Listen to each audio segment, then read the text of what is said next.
The book of Esther is one of the most interesting books in the Bible for a number of reasons, but one of the greatest lessons within the book of Esther is the working of God behind the scenes of our lives to bring about his glory.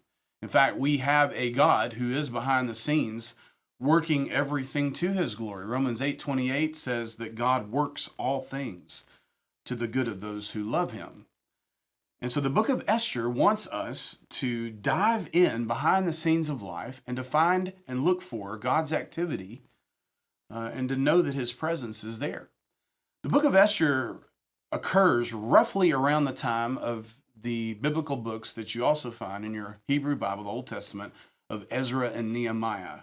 And at the time of Esther's writing, there is the rule of a king known as King Xerxes. Xerxes was the mightiest of all kings in all of the nations of the world at the time. He was known as the King of Kings, in fact, and was the most powerful king from a military standpoint with unquestioned power. And in Esther chapter 1, verse 10, King Xerxes decides that he is going to have his eunuchs bring his queen before them and before all of this gathered party with her royal crown in order to behold her beauty. And her name is Queen Vashti. Vashti is beautiful. Vashti is strong-willed.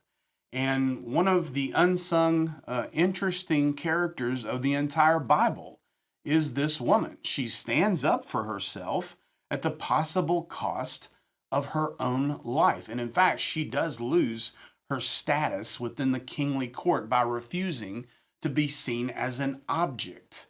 Vashti does not have an entire book written about her the way that Esther does, but what she sows, Esther reaps.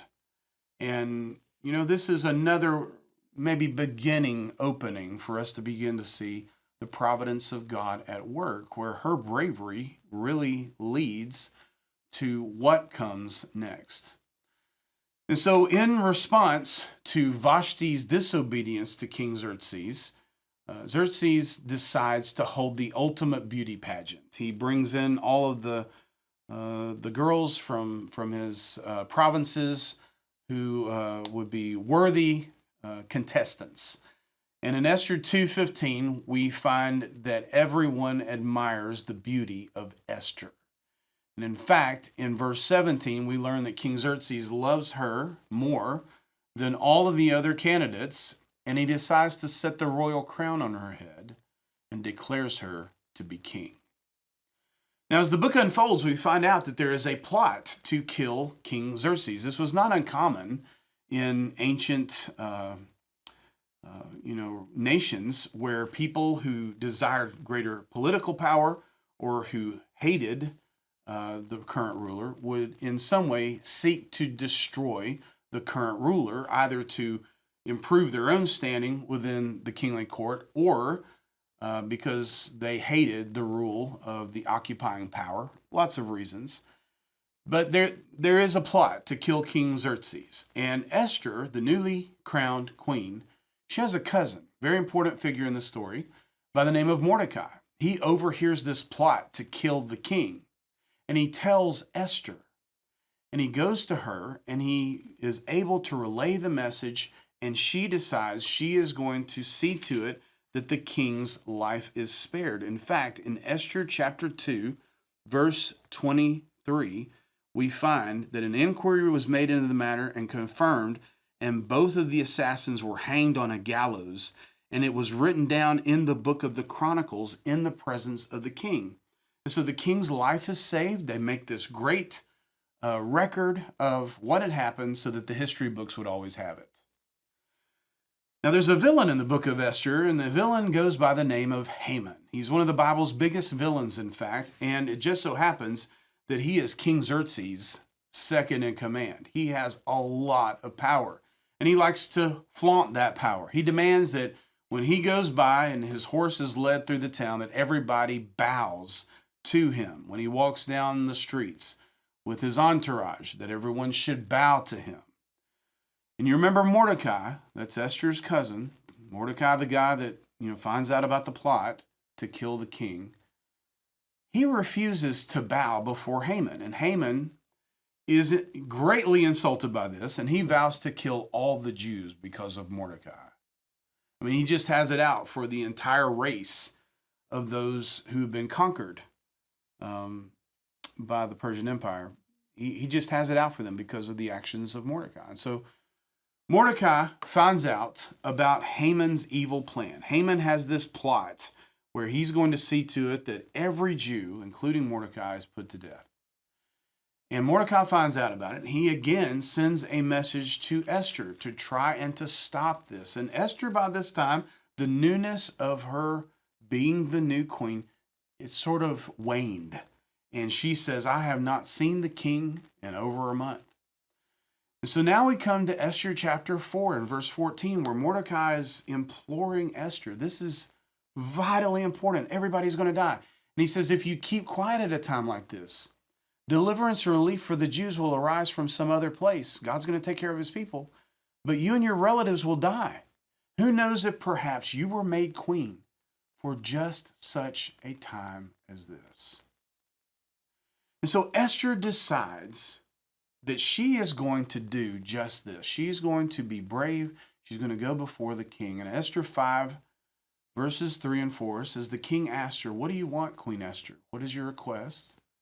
I'll give it to you even if it's half the kingdom. And Esther replied, if it please the king, let the king and Haman come today to a banquet that I have prepared. Now, when we get to Esther 5, verse 12 and following, Haman thinks this is great because he thinks in his own mind, Queen Esther has invited her king to a banquet, and the only other person of honor at the banquet will be me. I'm being honored. And at the same time, while he's really happy because of his invitation, he's still burning over this thing about Mordecai not bowing before him. And so, the text says, all of this was worth nothing as long as I see Mordecai the Jew just sitting there at the palace gate. And so Haman goes to his wife and friends and says, set up a sharpened pole that stands 75 feet tall. My plan is to impale Mordecai on it. And so there's a time that comes where King Xerxes has trouble sleeping at night. And so he decides that he's going to get up and have one of his attendants read from the chronicles of the history of his rule. And wouldn't you know, it just so happens, by the providence of God, that there is the reading where the king's life was spared due to the actions of Mordecai. And the king asks, was anything done to celebrate this man, Mordecai, for rescuing me? And the answer, of course, was nothing was ever done. And so he decides that Mordecai is going to be led through the city with his great deed being broadcast to all the people so they would know what a great hero he was. And he decides it's such an important task. I want my second in command to lead the horse. Haman ends up being the one who has to lead the horse and lead Mordecai through the city, proclaiming his great deed and saving the life of the king. It's really, really insulting for Haman. And so the night of Esther's banquet comes, and King Xerxes and Haman both arrive. And there comes a moment where Esther makes it all known. In Esther's chapter 7, verses 4 through 6, where it says, for we have been sold, my people and I, to be destroyed, to be killed, and to be annihilated. Had we been sold as male and female slaves, I would have held my tongue, although the enemy could never compensate for the king's loss. So King Xerxes answered and said to Queen Esther, who is he and where is he who would dare presume in his heart to kill my queen and all her people? And Esther said, the adversary and enemy is this wicked Haman. And so Haman was terrified before the king and the queen. Well, the king, verse 7, jumped to his feet in a rage and went out into the palace garden. And Haman stayed behind to plead for his wife with Queen Esther, for he knew that the king intended to kill him. And in despair, he fell on the couch where Queen Esther was reclining, just as the king was returning from the palace garden. And the king exclaimed, will he even assault the queen right here in the palace before my very eyes? And as soon as the king spoke, his attendants covered Haman's face. That is, they put a hood over him and bound him. signaling his doom. Well, then, verse 9, Harbona, one of the king's eunuchs' attendants, said, "You know, Haman has set up a sharpened pole that stands 75 feet tall in his own courtyard, and he intended it to use it to impale Mordecai." You remember, King, the one who saved you from assassination? And the king's order is simple: impale Haman on it. This story, I think, is just fascinating on a number of levels, and we've just overviewed it here tonight because I really want us to look at it in a couple of very simple ways. One of those ways is to say that we should never forget that God is always at work in the life of the people of God. There's so many levels to this story where we know for sure that God is intending to rescue his people from being annihilated by the Persian Empire. God's at work. He providentially puts a woman in a place of great honor in the king's court to have influence. Providentially, he makes sure that that woman's cousin overhears a plot to assassinate the king. There's so many levels of providential care. And I think that we should not just look at that on a national level or on a corporate level. We should think about that in our own lives, that God is at work behind the scenes of our lives in multiple ways we may not be aware about. Another level, though, that we should think about is that God is not only at work in your life for you, but he's using you to bless other people. And that's entirely up to you to actually be a part of that.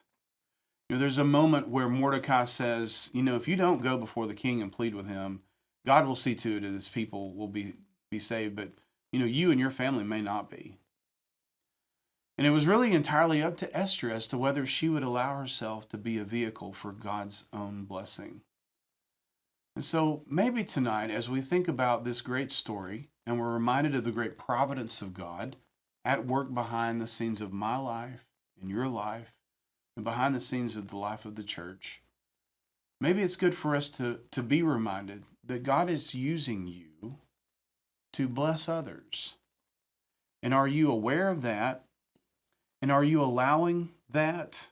And do you have eyes to see how God could be putting people before you so that you could find a way to bless them? Could it be, who knows, if perhaps you are where you are for just such a time as this? In Jesus' name, his love is burning.